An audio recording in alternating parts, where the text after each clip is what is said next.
Hello guys, welcome to all of you. Welcome बच्चों। हम पढ़ रहे हैं डाटा इंटरप्रिटेशन, और डाटा इंटरप्रिटेशन पे मैं ऑलरेडी 3 वीडियोस आपके लिए बना चुका हूँ। पहले वीडियो में हमने इसका इंट्रोडक्शन पढ़ा था बच्चों। दूसरे वीडियो में हमने टेबल्स पढ़ा था कंप्लीट। तीसरे वीडियो में हमने पाई चार्ट्स पढ़ा था। आज मैं इसको वाइंड अप कर रहा हूँ डाटा इंटरप्रिटेशन को, जिसमें हम लाइन एंड बार चार्ट्स के क्वेश्चंस भी लेने वाले हैं। तो डाटा इंटरप्रिटेशन कितना आता है बच्चों? इसका पूरा सेट आता है हमारा। एक सेट भी आ जाता है, 2 सेट भी आ जाते हैं, और सेट में 3 से 4 क्वेश्चंस होते हैं। So which plays a very important role as far as exam is concern. तो आज मैं इसको वाइंड अप कर दूंगा बढ़िया से। आप आज भी नोट्स बनाइएगा और कंप्लीट अच्छे से समझिएगा। टॉपिक मज़ेदार है, जिसमें आपको शॉर्टकट्स भी मिलेंगे और ये जानने के लिए भी मिलेगा कि कैसे हम लाइन चार्ट्स या बार चार्ट्स को स्टडी कर सकते हैं। तो बहुत ही सिंपल एग्जांपल के तौर पे बच्चों, हम क्रिकेट मैच देखते हैं, आईपीएल देखते हैं, वनडे इंटरनेशनल देखते हैं, कोई भी मैच देखते हैं यदि, तो आपने देखा होगा वहाँ पे लाइन चार्ट्स या बार चार्ट्स के रूप में दिखाया जाता है कि कितने ओवर्स हो चुके हैं, किस ओवर में कितने रन्स बने, है ना। तो वो बड़ा आसानी से हम लाइन चार्ट, बार चार्ट या टेबल्स, इनका यूज़ करके बड़ी आसानी से रिप्रेजेंट कर सकते हैं, और उनसे कंक्लूजन्स भी निकल जाते हैं कि हाँ, कोई भी कंक्लूज़न निकालना है हमें कि एवरेज स्कोर क्या बना किसी ओवर में, या फिर हाईएस्ट रन्स किस ओवर में बने, लोएस्ट रन्स कितने ओवर में बने, या फिर मेडन ओवर्स कितने गए थे। तो बहुत सारे कंक्लूजन्स हम वहाँ से निकाल सकते हैं। उस सारी स्टडी को ही हम डाटा इंटरप्रिटेशन बोलते हैं, वी नो दैट। तो उन्हीं चीज़ों को मैं आगे अब लाइन चार्ट्स और बार चार्ट्स पे डिस्कस करने वाला हूँ आपके साथ। तो चलिए स्टार्ट करते हैं टॉपिक को। तो टॉपिक का नाम आपने लिख लिया होगा बेटा। थोड़ी सी थ्योरी, हल्का सा पता होना चाहिए हमें कुछ चीज़ों का। सबसे पहले परसेंटेज चेंज का फॉर्मूला हमें पता होना चाहिए बच्चों। Final value minus initial value upon initial value into 100, percentage change बोलते हैं इसको, ठीक है। एवरेज क्या होता है? Sum of all quantities divided by total number of quantities. तो जितनी भी क्वांटिटीज़ हमें दी हुई हैं ऊपर उनका सम कर दो, डिवाइड कर दो, जितनी भी मतलब ऊपर उन सारी ऑब्जर्वेशंस का सम कर दो, नीचे टोटल नंबर ऑफ ऑब्जर्वेशन से आप डिवाइड कर दो। तीसरी बात ये याद रखनी है कि सेल्स वैल्यू या रेवेन्यू या टर्नओवर, तीनों एक ही बात होती हैं बेटा। Sales value, total sales value बोल दो, या टोटल टर्नओवर बोल दो, या टोटल रेवेन्यू बोल दो, एक ही बात है। ऐसे ही सेल्स वॉल्यूम बोल दो, क्वांटिटी सोल्ड बोल दो, या नंबर ऑफ यूनिट सोल्ड बोल दो, एक ही बात है। जितनी यूनिट्स आपने बेची उसी को हम क्वांटिटी सोल्ड बोलते हैं, उसी को हम सेल्स वॉल्यूम भी बोलते हैं। और जितना आपने सेल्स वॉल्यूम किया उससे जो टोटल सेल्स हुई उसकी जो वैल्यू बनेगी वो सेल्स वैल्यू या रेवेन्यू या टर्नओवर बोलते हैं। तो वहाँ से 2 फॉर्मूले निकल के आते हैं। पहला, अगर मुझे सेल्स वैल्यू निकालनी है, that is sales volume into selling price per unit. भाई एक यूनिट हम कितने में बेचते हैं, और इनटू सेल्स वॉल्यूम से मल्टीप्लाई कर दो तो आपके टोटल सेल्स वैल्यू आ जाएगी। ऐसे ही अगर मुझे सेल्स वॉल्यूम निकालना है ये वाला, तो सेल्स वॉल्यूम के लिए सेल्स वैल्यू को सेलिंग प्राइस पर यूनिट से डिवाइड कर दो। यूज़ होगा तो मैं दिखाऊंगा, बट अपने को पता होना चाहिए बच्चों। ऐसा नहीं होना चाहिए कि सर कहीं पे सेल्स वैल्यू लिखा आता है, कहीं पे रेवेन्यू लिखा आता है, कहीं पे टर्नओवर, बात एक ही है। लास्ट 2 थिंग्स, ग्रोथ बोल दो, डिफरेंस बोल दो, चेंज बोल दो, एक ही बात है। That is final minus initial, ठीक है। ग्रोथ बोल दो, डिफरेंस बोल दो, चेंज बोल दो, एक ही बात है। लेकिन परसेंटेज ग्रोथ आएगा या परसेंटेज चेंज आएगा वो final minus initial upon initial into 100 होगा। परसेंटेज में निकालना है तो इनिशियल से डिवाइड करके इंटू 100 भी करेंगे। अदरवाइज ग्रोथ तो सिंपल है, दैट इज़ डिफरेंस या फिर चेंज। तो इन सारी चीज़ों को मैं यूज़ करूँगा, आप चिंता मत करो। बट एक बार आप लोगों ने लिख लिया होगा इन चीज़ों को, मैं आज आपको अलग अलग दिखाने वाला हूँ, line charts and bar charts. बच्चों वीडियो पसंद आए तो वीडियो को लाइक, शेयर, कमेंट और चैनल को सब्सक्राइब करना बिल्कुल मत भूलना। चलिए आ जाते हैं हम सीधे लाइन चार्ट्स की तरफ। तो पहला लाइन चार्ट ये रहा आपके सामने। क्वेश्चन पढ़िए क्या है। क्वेश्चन है, in the following questions the graph, 4 question होंगे, 2 क्वेश्चन यहाँ पे दिख रहे होंगे आपको, 2 अगली स्लाइड पे हैं। The graph shows the demand and production of different companies. क्या शो कर रहा है ये ग्राफ? ये ग्राफ आपको दिया हुआ है, देखो इसको ध्यान से देखना। इसमें डिमांड और प्रोडक्शन है, और यहाँ दिखाया हुआ है डिमांड किससे दिखाई गई है। डिमांड ये देखो, ये स्क्वायर से दिखाई गई है, और प्रोडक्शन किससे दिखाई गई है? प्रोडक्शन एक ट्रायंगल से दिखाई गई है। Study the graph and answer the questions. हमें ग्राफ को स्टडी करना है, क्वेश्चंस का आंसर करना है। तो पहला question, the demand of company B, the demand of company B is what percent of the production of company F. तो आप समझो क्वेश्चन को बेटा, क्वेश्चन मुश्किल नहीं होते, डाटा इंटरप्रिटेशन के बहुत आसानी से निकाल सकते हैं, but calculation plays a important role. कहीं कहीं पे हमें कैलकुलेशंस भी करनी पड़ जाती है, वो देखेंगे हम। तो कहता है डिमांड, डिमांड मतलब डिमांड हमने स्केयर से शो की थी, demand of company B, production of company F. जरा डिमांड बताना कंपनी बी की कितनी है, ये रही कंपनी बी। और कंपनी बी की अगर आप डिमांड देखते हैं बेटा, ये रही 3150। तो अगर मैं पहले सवाल का उत्तर बोलूं तो डिमांड जो है कंपनी बी की वो 3150 है, बताइए। और प्रोडक्शन पे आ जाइए कंपनी एफ़ की, तो कंपनी एफ़ ये है, प्रोडक्शन ट्रायंगल से दिखाई गई है, वो 4500 है। इनटू 100 हमें इस सवाल का उत्तर देना है। बहुत ही ज़्यादा आसान लग रहा है मुझे, तो आप कहेंगे कि सर ये 2 जीरो से 2 जीरो कैंसिल, ठीक है। 5 पे काटिए, 5 पे काटेंगे तो ये 9, 5 पे काटेंगे तो ये हो जाएगा 630। फिर 9 पे काटिए तो यहाँ बचेगा आपका 70। तो 70% सवाल का उत्तर होना चाहिए। 70% ही सवाल का सही उत्तर है बच्चों। Option 2 would be the right answer of this question. Option 2 would be the right answer of this question. चलें बढ़े सेकंड सवाल की तरफ, दूसरा क्वेश्चन। तो देखो सेकंड क्वेश्चन क्या है। Second question says that what is the difference between average demand and average production of companies in lakh tons. Lakh tons में ये डाटा सारा लैख टन्स में बेटा, ये देखो ये लिखा हुआ है। तो इस बार थोड़ा सा क्वेश्चन हमसे पूछा हुआ है कि एवरेज डिमांड निकालो और एवरेज प्रोडक्शन निकालो, उनका डिफरेंस बताओ कितना आएगा। तो ये थोड़ा सा मेहनत का सवाल है, मेहनत कर सकते हैं हम, इतनी कैलकुलेशन हम कर सकते हैं। कैलकुलेशन कोई मुश्किल नहीं है बेटा। देखो आप सबसे पहले डिमांड निकाल लो। डिमांड सब में दिख रही है, देखो पहले वाले में डिमांड 2100 है, फिर 3150 है, फिर 2600 है, फिर डिमांड हमारी 5000 है, फिर डिमांड हमारी 2800 है, फिर डिमांड हमारी 3300 है। तो इन सारी जो डिमांड्स हैं बच्चों, इन सब का सम कर लो। किस किस का?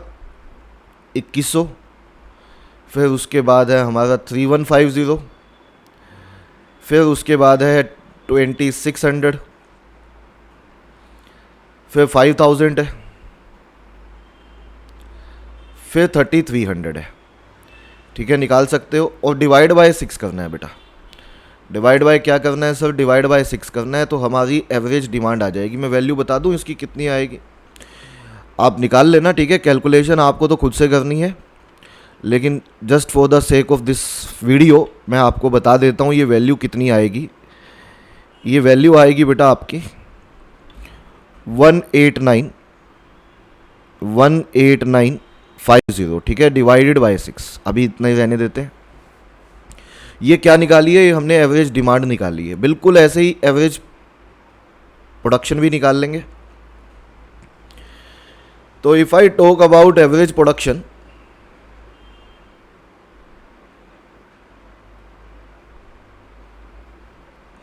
तो आप क्या कहेंगे? प्रोडक्शन में देखिए ये बाकी डाटा जो बच गया वो प्रोडक्शन का है, ये टिक लगा रहा हूं 1450।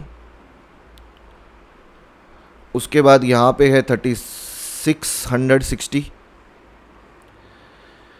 नेक्स्ट इज, देखो बड़े आराम से क्वेश्चन होने वाला है बेटा, 3100। कुछ नहीं है, बस ध्यान से कैलकुलेशन करना।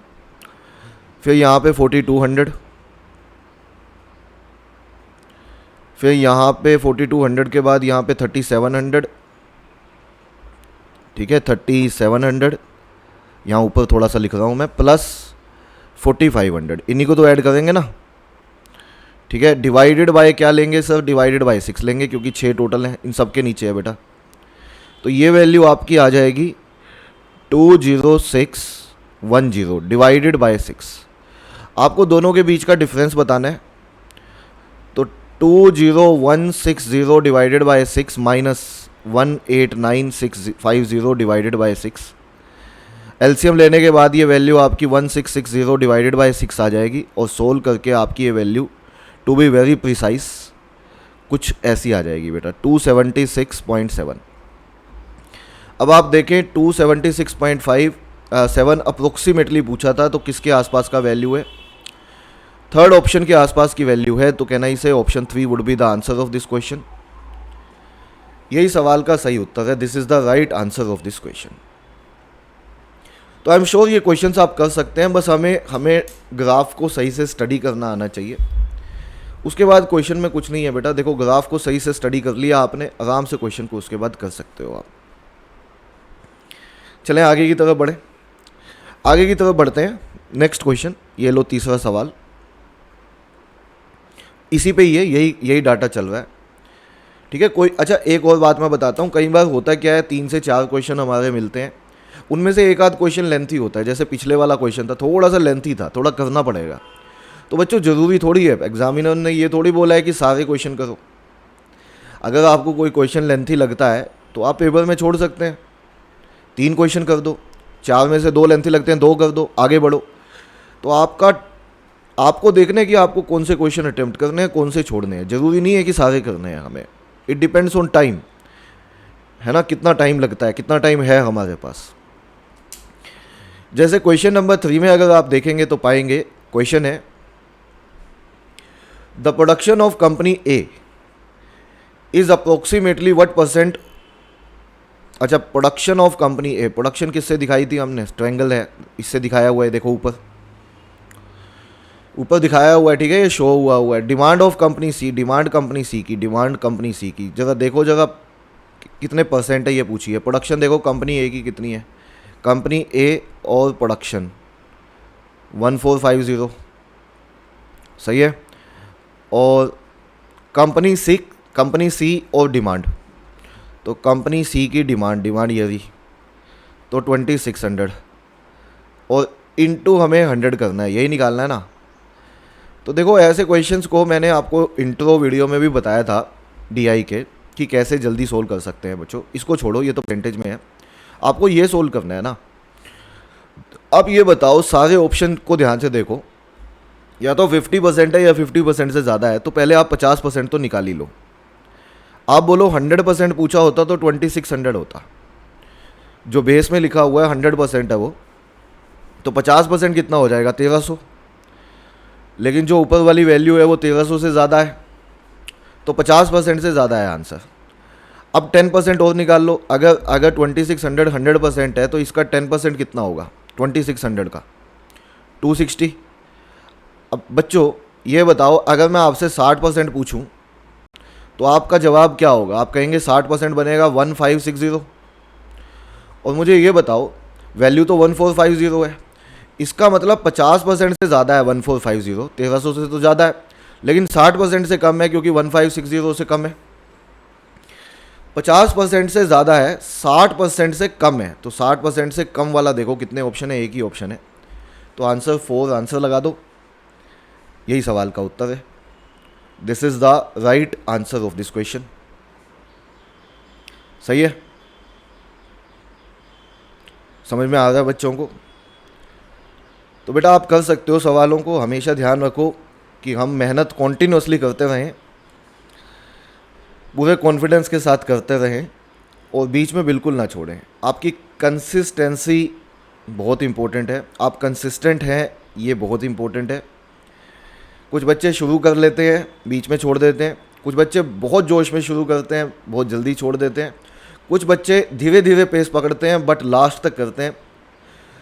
बच्चों काम शुरू कर देने को काम नहीं बोलते, काम करते रहने को भी काम नहीं बोलते, काम ख़त्म कर देने को काम बोलते हैं, है ना।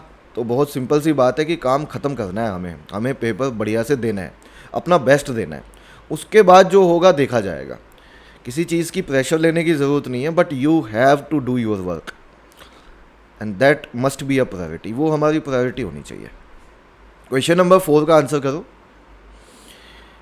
क्वेश्चन नंबर 4 है, what is the ratio of the companies having more demand than production? What is the ratio of the companies having more demand than production to those having more production than demand? कितनी ऐसी companies हैं जिनकी demand ज़्यादा है? देखो जरा पहले तो डिमांड कितनी कंपनीज की ज़्यादा है, तो आप पाएंगे डिमांड, एक तो आपकी मैं ब्लू कलर से दिखा रहा हूँ, डिमांड एक तो यहाँ ज़्यादा है पहले वाले में ए में, दूसरे वाले में नहीं है, तीसरे वाले में नहीं है, चौथे वाले में डिमांड ज़्यादा है बच्चों, पाँचवें में नहीं है, छठे में नहीं है। मैं स्क्वायर पे फोकस कर रहा हूँ। तो आप देख रहे हैं दो में डिमांड ज़्यादा है, जहाँ पे मैंने टिक लगाए हैं दो में डिमांड ज़्यादा है। टोटल कितने हैं प्रोडक्ट्स, 1 2 3 4 5 6, उसमें से दो में डिमांड ज़्यादा है, तो बाकी चार में प्रोडक्शन ज़्यादा है डिमांड से। तो आंसर होना चाहिए 1:2। 1:2 ही सवाल का सही उत्तर है।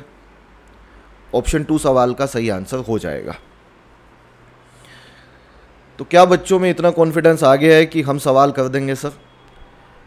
लाइन चार्ट का कैसा भी क्वेश्चन आ जाए हम कर देंगे। स्टडी करना आना चाहिए, कैलकुलेशन करनी आनी चाहिए। अभी भी कैलकुलेशन में वीक हो बच्चों, तो वैदिक मैथ्स वगैरह के मैंने वीडियोस बनाए हुए हैं, काफ़ी सारे वीडियोस हैं वैदिक मैथ्स के, प्लेलिस्ट है पूरी, आप चेक करिएगा क्वांट की। अच्छा, प्लेलिस्ट मेरी क्वांट की दो हैं। देखो, एक तो प्लेलिस्ट है जो अभी अभी पढ़ा रहा हूँ मैं, एक प्लेलिस्ट बच्चों पहले की भी है, तो वो सारी रेलेवेंट है, इन्हीं एग्ज़ाम्स के लिए बनाई गई है। तो वहाँ पे वैदिक मैथ्स के मैंने पूरी प्लेलिस्ट है, कई वीडियोस हैं, आई थिंक 5-6 वीडियोस तो मिनिमम है। वैदिक मैथ्स मतलब फास्ट कैलकुलेशन कैसे करते हैं, तो आप ज़रूर देखें, आपका फ़ायदा होगा। मैंने काफ़ी डिटेल में उसको समझाया हुआ है। तो डाटा इंटरप्रिटेशन में कैलकुलेशन इंपॉर्टेंट है। बाकी अगर आप वो नहीं भी देखते हैं तो भी मैंने इंट्रो वीडियो में जो डाटा इंटरप्रिटेशन का भी इंट्रो वीडियो लिया था, वहाँ पे भी आपको कैलकुलेशंस काफ़ी हद तक सिखा दी थी, जो हमारी data interpretation point of view से इम्पोर्टेंट है। चलिए आगे बढ़ते हैं। तो लाइन चार्ट का एक सेट और लेते हैं। आई थिंक ये सेट सबको क्लियर हो गया है। तो लाइन चार्ट के अगले सेट पे आता हूँ बेटा। देखो, क्वेश्चन बहुत हैं, लेट्स सी कि कितने कर पाएंगे। थोड़ा टेलीग्राम चैनल के बारे में बता देता हूँ जिन बच्चों को नहीं पता है। बेटा, टेलीग्राम चैनल है हमारा, फ्री टेलीग्राम चैनल। जो बच्चे ज्वाइंट हैं उनको पता है इसका फ़ायदा। इस पे आपको सारे वीडियो लेक्चर्स मिलते हैं मेजर टॉपिक्स के, जो आप यूट्यूब के थ्रू देख पा रहे हैं, वो सबकी अपडेट वहाँ पे मिलती है। विद पीडीएफ मिलती है, जो मैं यहाँ पे आपको ये समझा रहा हूँ, ये पूरा प्रेजेंटेशन दे रहा हूँ, इसकी आपको पूरी पीडीएफ मिल जाती है वहाँ पे, तो वो भी आपके लिए फ़ायदेमंद है। मिनी मॉक्स मिलते हैं बच्चों। मिनी मॉक्स मतलब जो आप यहाँ पे टॉपिक पढ़ रहे हैं, इससे रिलेटेड आपको मॉक भी अवेलेबल होता है टेलीग्राम चैनल पे। मेंटोरशिप स्ट्रीम होती हैं प्रिंस सर और टॉपर्स के साथ। जो भी मेंटोरशिप स्ट्रीम हम लेते हैं उनकी सारी जानकारी आपको टेलीग्राम चैनल पे मिलती है। लेटेस्ट अपडेट एग्ज़ाम से रिलेटेड बच्चों सबसे पहले टेलीग्राम चैनल पे देते हैं। वोकेबलरी वर्ड्स आपको हम टेलीग्राम चैनल पे देते हैं। करंट अफेयर्स से रिलेटेड इन्फॉर्मेशन भी आपको टेलीग्राम चैनल पे मिलती रहती है। तो बहुत बढ़िया चैनल है। अगर आप CU/CET की या IP मैट की तैयारी कर रहे हैं तो दिस इज़ द चैनल जो आपके लिए बहुत फ़ायदेमंद है। तो इस चैनल को आप अभी ज्वाइन कर सकते हैं। और ज़्यादा जानकारी के लिए आप व्हाट्सएप नंबर पे भी व्हाट्सएप कर सकते हैं। व्हाट्सएप नंबर मैं अभी आपको दे दूंगा, ठीक है? अभी व्हाट्सएप नंबर भी आपके साथ शेयर कर दूंगा। आ जाइए इसके दूसरे सेट पे। ये वाला सेट लेते हैं बच्चों पहले। तो क्वेश्चन पढ़िए, आंसर देने में बड़ा मज़ा आता है। देखो, कहता क्या है, the graph given here shows the annual premiums of an insurance industry charge for an insurance of 1000 for individuals of different age groups. क्या मतलब है मैं समझाता हूँ बच्चों। ये एज है अलग अलग, 20 साल का, 21 साल का, 22 साल का, ऐसे ही 30 साल का। और ये प्रीमियम है रुपीज़ में। अगर आपको 1000 रुपये का इंश्योरेंस करवाना है, ठीक है, एक साल, एक 1000 रुपये का इंश्योरेंस करवाना है आपको 1 साल का, एनुअल प्रीमियम कितना जाएगा आपका वो दिया हुआ है। अच्छा, ये एनुअल प्रीमियम है रुपीज़ में, किस में है ये? रुपीज़ में। अब इसमें मैं आपको एक बात बता दूं पहले बेटा, यहाँ पे मैं वो लिखना भूल गया कि ये तो सारी एज जो है ईयर्स में है, ये 20 है, ये 21 है। यहाँ पे ये 43 है, ये बीच वाला गैप खाली है, 43.5 हो जाएगा, ये 44 है, तो एक छोड़ के एक है, ये 44.5 बनेगा। दिख रहा है आपको जहाँ मैं दिखा रहा हूँ, ये 45 है, तो एक को छोड़ दिया गया है, अगला 46 है, एक को छोड़ दिया गया है, अगला 47 है, एक को छोड़ दिया गया है, अगला 48। आप समझ गए हो? तो यहाँ पे जो एक एक गैप है वो 50 पैसा को डिनोट करता है। मतलब ये यहाँ पे जहाँ पे जीरो दिखाया गया है ये बेस 43 रुपीज़ है और एक गैप 50 पैसे का है, तो दो गैप 1 रुपये का है, तो 44 हो जाता है। बाकी आप सवाल से देख लेंगे अभी। तो दीजिए मुझे आंसर्स। क्वेश्चन बहुत आसान है। देखो सबसे इंपॉर्टेंट चीज़ होती है डाटा इंटरप्रिटेशन में, एक बार क्वेश्चन हमें समझ में आ जाए कि सवाल पूछना क्या चाहता है। एक बार सवाल ये समझ में आ गया पूछना क्या चाहता है, फिर तो क्वेश्चन में है ही नहीं कुछ भी। कहता है the annual premium for a man age 26 years, insurance 1000 का। तो आ जाओ जगह, 26 साल का है भाई, 26 साल के बंदे को कितने पैसे देने पड़ेंगे, हमने कहा देख लेते हैं। तो यहाँ तक देखो पहले, तो यहाँ तक अगर आप देखेंगे बेटा तो 45 बनता है। दिख रहा है सभी बच्चों को, यहाँ तक 45 बनता है। तो यहाँ एक गैप मैंने कहा था 50 पैसा का है, तो यहाँ तक 45.5 बन जाएगा। उससे थोड़ा सा ज़्यादा ही है, मतलब लगभग बीच में है वैल्यू। तो 45.7 के आसपास की वैल्यू बननी चाहिए। देखो 45.5 तो यहाँ आ गया बेटा थोड़ा सा ऊपर, क्योंकि एक गैप 50 पैसे का है। तो 45.7 के आसपास की वैल्यू होनी चाहिए। आंसर ऑप्शन 3 आंसर होना चाहिए। यही सवाल का उत्तर है। आप पढ़ पा रहे हैं ग्राफ को? 45 कहाँ था आपने देख लिया बेटा, 45 कहाँ था। देखो ये ग्राफ को स्टडी करना आना चाहिए। 45 ये था, ये 45.5 है क्योंकि एक गैप हमारा 0.5 का है, तो उससे तो बीच में है, 45.7 हो जाएगा, क्योंकि ऊपर तो 46 बन गया। सेकेंड क्वेश्चन का आंसर दो। The premium for a man age 22 years for an insurance of 1000। बच्चों 1000 के लिए तो बता देंगे, 1000 के लिए जितना है, अच्छा 10,000 के लिए बताना है। 1000 के लिए जितना है 10,000 के लिए उससे 10 गुना हो जाएगा। भाई 1000 के लिए जितना देते हो पहले वो बता दो।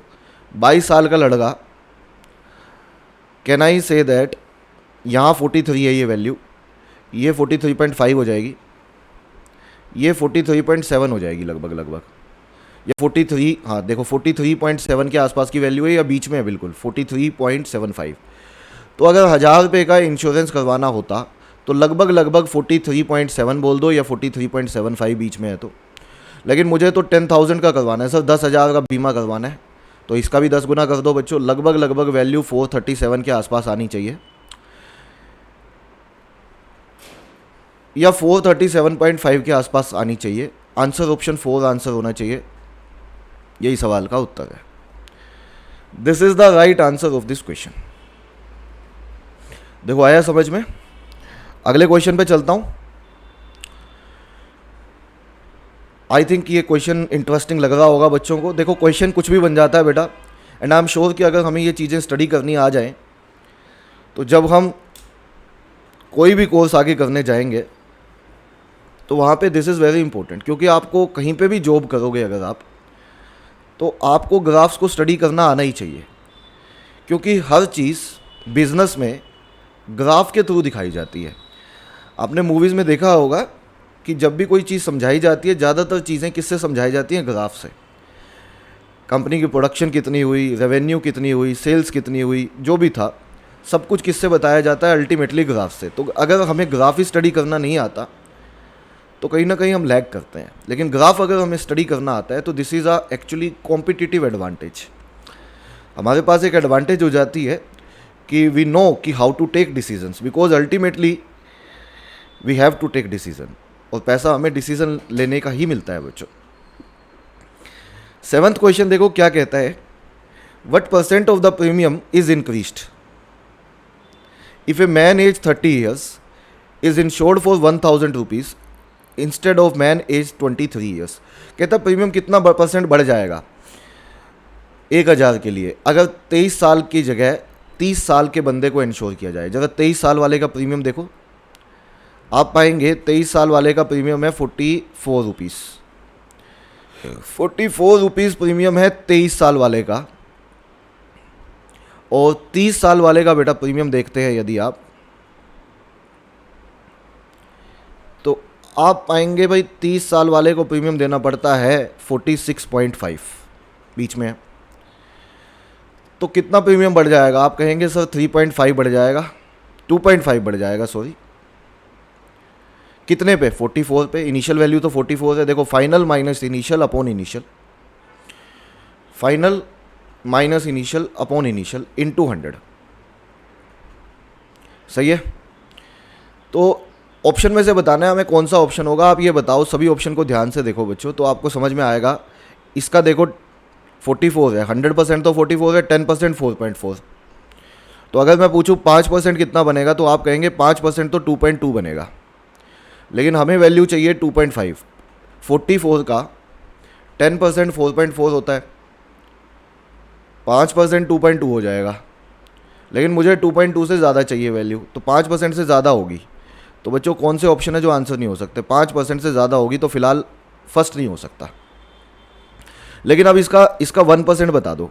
देखो 100% 44 है, 10% 4.4, तो 1% होगा 0.44। तो 1% अगर 0.44 लेता हूँ तो 6% जो वैल्यू आएगी वो आएगी 2.64। अब बच्चों, प्यारे बच्चों, मुझे ये बताओ, 6% 2.64 होती है, लेकिन वैल्यू है 2.5, तो इसका मतलब ये हुआ 6% से तो कम है ना भाई। 2.64 लिखा होता यदि 2.5 की जगह, तो हम बोलते हैं कि 6% है। अभी तो 6% से कम है, तो 6% से कम है तो 6% भी नहीं हो सकता, देखो फोर्थ ऑप्शन, और 6% से ज़्यादा भी नहीं हो सकता। 6% से कम है, 5% से ज़्यादा है, तो एक ही ऑप्शन बचा, आंसर ऑप्शन 2। आपने इस सवाल में देखा, मैंने पूरा क्वेश्चन नहीं किया, हम एग्जैक्ट आंसर पे नहीं पहुंचे, लेकिन हमने ऑप्शंस को एलिमिनेट करके आंसर निकाल लिया। हमने ऑप्शंस को एलिमिनेट किया और ये पता लगा लिया बेटा कि कौन सा आंसर हो सकता है और कौन सा नहीं हो सकता। सो अगर हम इस तरह से क्वेश्चन करते हैं तो बहुत ज़्यादा कैलकुलेशन से बच जाएंगे और क्वेश्चन को बहुत जल्दी कर देंगे। मैं एक सेट और करवाता हूँ आपको फटाफट से, बट उससे पहले थोड़ा सा प्रीमियम कोर्स के बारे में भी थोड़ी सी जानकारी बच्चों आपको दे दूँ। बच्चे कहेंगे कि सर आप यहाँ पे पूरा अच्छे से पढ़ा रहे हैं तो प्रीमियम कोर्स की क्या ज़रूरत है। देखो बच्चों, जो अफोर्ड नहीं कर सकता, जो कहता है कि सर मुझे बहुत अच्छे से समझ में आता है फ्री में, तो बिल्कुल आप कोर्स ज्वाइन ना करें।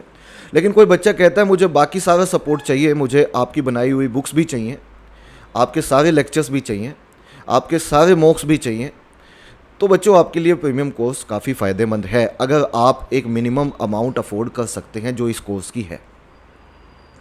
अदरवाइज़ फ्री कोर्स में आपको सब कुछ दिया जा रहा है, ठीक है, हमारे सारे लेक्चर्स दिए जा रहे हैं, जैसा मैंने अभी आपको टेलीग्राम चैनल का बताया था, तो आप फ्री पे ही रहिए। अदरवाइज़ अगर आप अफोर्ड कर सकते हैं तो आप प्रीमियम कोर्स पे आ सकते हैं, ठीक है। आपका फ़ायदा ही होगा, आप बिल्कुल मतलब ये महसूस नहीं करेंगे कि आपने गलत डिसीज़न लिया। इसमें आपको सारे थोरो लेक्चर्स मिल जाएंगे, फैकल्टी द्वारा लिखी हुई हैंड रिटन बुक्स मिल जाएंगी, एग्ज़ाम स्पेसिफिक मॉक्स मिल जाएंगे बच्चों, लाइव मेंटोरशिप मिल जाएंगी आपकी प्रिंस सर के साथ जो बैच स्पेसिफिक होंगी, लाइव मैराथन्स मतलब लाइव रिवीजन सेशंस होंगे जो मेरे साथ होंगे, जो सभी फैकल्टीज़ के साथ होंगे जो एडू कैप्टन के साथ एसोसिएटेड हैं। ज़्यादा जानकारी चाहिए आपको, इस नीचे दिए गए व्हाट्सएप नंबर पे व्हाट्सएप करो, व्हाट्सएप का कोई चार्ज नहीं है, और बिल्कुल इन्फॉर्मेशन लो बच्चों। और 150 से भी ज़्यादा डेमो वीडियो अवेलेबल हैं अगर आप व्हाट्सएप करते हैं, जिनको देखने का आपको कोई पैसा नहीं देना। तो आई एम श्योर बच्चे एक बार ज़रूर आएंगे और देखेंगे प्रीमियम कोर्स को। चलिए अब एक बार चार्ट का क्वेश्चन मैं आपको दिखाता हूँ। ये लीजिए, ये वाला क्वेश्चन लीजिए बच्चों। बार चार्ट इनको बोलते हैं बच्चों, ये बार चार्ट बोलते हैं इसको, जैसे आपने लाइन चार्ट देखा इसको बार चार्ट बोलते हैं। Just to make you understand कि बार चार्ट बोला किसको जाता है, मैंने ये एक क्वेश्चन लिया है। तो क्या क्वेश्चन है देख लीजिए। The bar chart given below shows the percentage distribution of the production of various models of A mobile manufacturing company in 2007 and 2008। ये 2007 का डाटा है, ये 2008 का डाटा है, ठीक है। ये मॉडल्स हैं अलग अलग, ए मॉडल, बी मॉडल, सी मॉडल, डी मॉडल, ई मॉडल, एफ मॉडल। तो किसी कंपनी में की जो टोटल प्रोडक्शन थी 2007 में वो 35 लाख थी, और उसी कंपनी की 2008 में बच्चों जो प्रोडक्शन हो गई वो 44 लाख थी। तो दोनों का बेस अलग अलग है और दोनों का परसेंटेज में डिस्ट्रीब्यूशन दिया गया है। जैसे ए मॉडल जो है वो 30% प्रोडक्शन रही, यहाँ पे ए मॉडल की 2008 में लगभग 40% प्रोडक्शन रही। तो इनके बेसिस पे क्वेश्चन आएंगे। तो ये परसेंटेज में दिया गया है, percentage of 6 different type of mobile manufacturers by a company over 2 years. Manufactured by, ठीक है। तो इसको स्टडी करो बच्चों, आंसर करो। क्वेश्चन आसान है। इसका बेस 2007 का ये है, 2008 का बेस ये है, ये बेस ध्यान रखना। एक दो क्वेश्चन मैं करवा देता हूँ और बाकी आपको दे देता हूँ। अब तो मैं चाहता हूँ आप ही कर लें क्वेश्चन को। तो जैसे मैं पहला क्वेश्चन करवाता हूँ आपको, तो आप बताएं पहला क्वेश्चन का आंसर, 8th क्वेश्चन का आंसर क्या बनेगा। Total number of mobiles of company ABE manufactured in 2007। 2007 में बच्चों ए कितना था, ए बताना है, बी बताना है और ई बताना है। पहले तो परसेंटेज में बता दो। ए कितना है, ए 30% है। बी कितना है, अगर बी देखोगे आप तो बच्चों बी आपका 15% है, क्योंकि 30 से 45 पे गए हो, तो बी 15% होगा। ई की बात करता हूँ तो ई कितना होगा, देखो ई 75 से मिडल में है 90 पे, तो ये भी 15% है। तो टोटल मिला के ये 60% हो गया। 60% किसका, इसके बेस का। बेस कितना है 35 लैक्स, 35 लैक्स। तो इसको यदि आप सोल्व करते हैं तो 60% होता है बच्चों 35 का, 10% हो गया 3.5, 20% 7, तो ये वैल्यू आपकी 21 लाख आएगी। चेक कर लेना, ठीक है, ये काम आपका है। तो 21 लाख, लाख में कितनी जीरो होती हैं, 1 2 3 4 5 जीरो होती हैं। तो आंसर ऑप्शन 3 मैच करता है। आंसर ऑप्शन 3 आंसर है सवाल का। मुझे वीडियो को लाइक करके बताना आपको वीडियो कैसा लगा बेटा, और 2 क्वेश्चंस का आंसर देना है आपको जो आपके लिए होमवर्क रहेंगे, question number 9 and question number 10। एक क्वेश्चन मैंने समझा दिया, इसके बाकी 2 क्वेश्चंस का जवाब आप दे दीजिएगा, ठीक है। मुझे आपकी कमेंट्स का इंतज़ार रहेगा। डाटा इंटरप्रिटेशन हमारा यहाँ ख़त्म है। अगले वीडियो में लॉजिकल रीजनिंग के और टॉपिक्स लूँगा मैं। क्वांट हमारा चल रहा है बच्चों, ठीक है। क्वांट में मैं आपको अलजबरा पढ़ा रहा हूँ, अब अलजबरा शुरू हो चुका है। बच्चे कहते हैं सर कि कुछ टॉपिक और भी हो सकते थे, ज्योमेट्री के बिल्कुल पढ़ाए जाएंगे, आप चिंता मत करो, बट जो जो इंपॉर्टेंट चीज़ें हैं पहले वो सारी पढ़ा रहा हूँ, ठीक है। आगे जैसे जैसे टाइम मिलेगा वो भी पढ़ा दूंगा, कुछ बचेगा तो। लेकिन ज्योमेट्री में मैं काफ़ी कुछ पढ़ा चुका हूँ आपको डिटेल में, आप सारा अच्छे से रिवाइज़ कर लेना। अलजबरा शुरू हो चुका है, अलजबरा में भी डिटेल में पढ़ाऊँगा बच्चों एक एक चीज़, ठीक है। तो आई एम श्योर आप बढ़िया से पढ़ रहे होंगे। एंड आई लिटरली अप्रिशिएट आप जब कमेंट करते हैं और ये बताते हैं कि वीडियो आपको कैसा लगा। आपकी कमेंट का इंतज़ार रहेगा मुझे। आज के इस पर्टिकुलर वीडियो में बच्चों इतना ही करते हैं, मिलते हैं फिर नेक्स्ट वीडियो में। तब तक के लिए ध्यान रखिए अपना और कॉन्टीन्यूसली मेहनत करते रहिए। Thank you very much, take care, bye to all of you.